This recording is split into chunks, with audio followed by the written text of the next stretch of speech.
We did it. Mm-hmm. Yeah. Yeah, we did it. We did it. We did it. Community organizing works sometimes, actually. Thank you. Yes, ladies, and gentle folk, we got a whole 3-minute apology from the from Watcher. From Watcher. If I had a nickel for every time ex BuzzFeed boys had to apologize on a couch, I would have 2 nickels, and then I would take the first nickel and then put a penny on top of it. I would supply the penny, of course, and then put the second nickel on top, and then make a little change sandwich, and then I would get my copper intake for the day. Everyone, give yourselves the most massive pat on the back right now. Round of applause, whatever you feel like, okay? You did it. We did it. We all came together and we called out some bullshit. The video is pretty short, so let's just get right into it. And then at the end, we'll have a little chit-chat time, okay? A little time for some chit-chattery. Some chitty chat. Bar, hello? Hey everyone, last Friday we announced that we're leaving YouTube and launching our new streaming platform. Oh, where's the sappy little footage that's supposed to pull at our heartstrings? I was looking forward to that, mamas. Oh, oh. We messed up. Whoever's out there currently making YouTuber apology bingo, I think we should add "we messed up" / "I messed up" to that card immediately. Just such an iconic line. We've been reading the things you've been saying, and we're sorry for the way we handled this, as well as the way we communicated it. They were reading the things that we had said, and they were sorry for how they handled it, which is a little bit funny to me because we have this post right here, which was the only positive comment, and it's also the only one that they liked. And it's basically them saying, this person canceled all of their other subscriptions just to subscribe to us. I think you guys are being a little bit of babies about it. That's what I get from liking a post like that when you have a wall of criticism. That's just how I feel. It's just how I feel. Seems a little ingenuine. We understand where you're coming from, and we're making immediate changes. First, we want to affirm that you are the reason why we've been able to do anything at this company. You helped us every step of the way when we left BuzzFeed to start Watcher at the top of the pandemic in 2020. You've supported us in so many ways by watching our content, attending our live shows, buying our merch, becoming members of our Patreon, and giving words of encouragement over the years. And we are incredibly grateful for your support. We're sorry for how we originally delivered our goodbye message to YouTube. It was insensitive. We didn't properly express how much we appreciate all of you. I don't know about insensitive. Like, I think that word could be applied here, but I feel like the better word is tone deaf. Like, just completely disconnected from their audience and the larger world around them. I don't think the problem was necessarily that they didn't show enough appreciation towards the fans with their words, right? Like, I don't think that was the problem. I think the problem is that what they were announcing was inherently unappreciative. It doesn't matter what kind of flowery language you choose to use to tell your fans that you appreciate them, you're still abandoning them. The problem wasn't your words, it was the action. We did a really bad job of explaining the reasoning behind this transition. Correct. We also want to deeply apologize for our ignorance around the impact of the cost. We regret stating and implying that it's a price that anybody can afford, and we fully acknowledge that it is not. We didn't take the proper consideration for how this cost would affect you, and hope you know that we are taking this as a serious learning experience. So they talk about not fully understanding how the cost would affect us, not doing their due diligence in researching that, and saying they're using this as a learning experience. This is uncomfortable for me personally, because how are they not aware, right?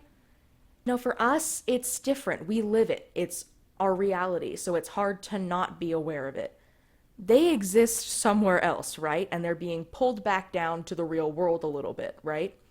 They also could have done a Google search about the demographic that watches their videos, right? Just one. Just one. I really don't know how they didn't foresee this problem in particular. It makes me uncomfortable that they were that unaware of the cost of living crisis. Makes me feel a little bit different. But anyway. With that in mind, we're making some changes to ensure that there's a way for our community to continue watching our content for free. If you want to watch our shows early and ad-free, you can catch them on the Watcher platform a month earlier. After that, you'll be able to watch our shows on YouTube for free. So it's Patreon, but with a cooler logo. Not a horrible business strategy. For those that have already subscribed to the platform, we are so grateful for your support. But if this change has you rethinking your membership, we will issue a full refund. And all past episodes and series will remain available on YouTube. I do really like this. They're offering refunds to people should they want them. I think that was an excellent decision to make, and I don't think this apology would have worked very well if they didn't offer those refunds. It's a little robotic, but for the most part, this apology so far has been corrective and concise, which is also what they call my backhand. I've never been in a fight. When we started Watcher in 2020, we wanted to create shows that we were proud of, that we had ownership over, and that would provide you the caliber of content that we felt you deserved. They keep drilling that they wanted to give us the caliber of content that we deserve, but we were satisfied with what we had. I have still yet to see somebody complain about the quality of the content. It's fantastic. We watch because we like to watch the creators interact. We don't watch for big budget, giant projects. Yeah, it's cool when they happen, right? Like, that's kind of what makes them so special when there's a big project, is that it's every once in a while. It's like Eddie and Ted when they go to Margaritaville and then subsequently a month later Jimmy Buffett dies. It's novelty. But then we go right back to the very good and consistent content that we love. However, we were finding it harder and harder to stay relevant to advertisers and the constantly changing YouTube landscape. We faced some incredibly challenging decisions. We didn't want to compromise our content to ensure they met advertising requirements, and we definitely did not want to lay people off that have brought Watcher to life behind the scenes, and we didn't want to bring Watcher to a close, which would have happened if we stayed solely on YouTube. They need to remain relevant to advertisers to keep themselves in business. But I don't really know exactly what it is the advertisers wanted from them that would make them change their content so drastically, right? Like, am I the only one that has that perspective? Does anyone else have knowledge that I don't? Like, I don't know why remaining relevant to advertisers with what they do would change their content that much. I'm very new to all this stuff, okay? I've never gotten an ad, okay? I've never gotten sponsorships. I have 200 subscribers. I'm not out here playing that game, okay? Again, I don't know much about advertising, but the other two options seem extreme. You know, I want to believe them. I don't want to think that they'd be lying just to lie and get money. But there's that part of me that feels like they are. It just feels like a stretch to say that they would have closed down if they stayed on just YouTube. Because they weren't just getting money from YouTube, they were also getting it from Patreon and merchandising, right? Somebody pointed out that they're probably making around like $700,000 to $750,000 on their YouTube channel every year, right? And then somebody else pointed out that their Patreon minimum subscription is $5, and they've got around 6,000 people on their Patreon. There's another tier that's like $20, right? So let's average that out to about $30,000 a month. Go ahead and multiply that by 12. Where is this money going? I don't know. They seem like they have very nice, expensive things, expensive weddings. Some of their wives have very expensive things. And it just seems like they might be dramatizing the situation a little bit. I don't really believe that they were going to close if they stayed on YouTube. Would they be making less money? Sure. But closing down? I don't think so. I won't speculate anymore because I don't know. It just makes me feel a little weird. That's why we decided to launch the platform, so that we as a company could continue, we could pay our staff fairly, and not only continue to make great content for you, but expand with new shows, new voices, all ad-free. And now with the addition of accessible options, this is a decision that we all believe is the best for Watcher. However, we realized that in figuring out the logistics of what this might take, we overlooked the way it would impact all of you. We hope you'll be patient with us through these mistakes. and we remain incredibly sorry that they were made in the first place. We also want to directly address our Patreon community, who have played such a key role in supporting us from the very beginning. All current Patreon members will receive a free subscription code to the platform. If you already purchased a subscription, please contact us and we will issue you a full refund. We look forward to continuing to make shows and introducing all the incredible things that we've got planned for the platform alongside YouTube. And in the meantime, we are forever grateful to all of the people who make up our community. And we hope that you consider joining us in this next chapter of our journey, whether that's on YouTube or on the platform. Thank you. Thank you. Thanks, everybody. I mean, this was probably as good as it could have been, right? Like, what else could they have really said? They seemed very careful about their delivery, which is totally expected. I totally understand that. They have messed up on a level that my mortal mind cannot possibly comprehend, and now they are trying to backtrack and make it better and soothe the situation, right? They're trying to protect their business and their brand. This very respectful and serious tone is a great decision to make. However,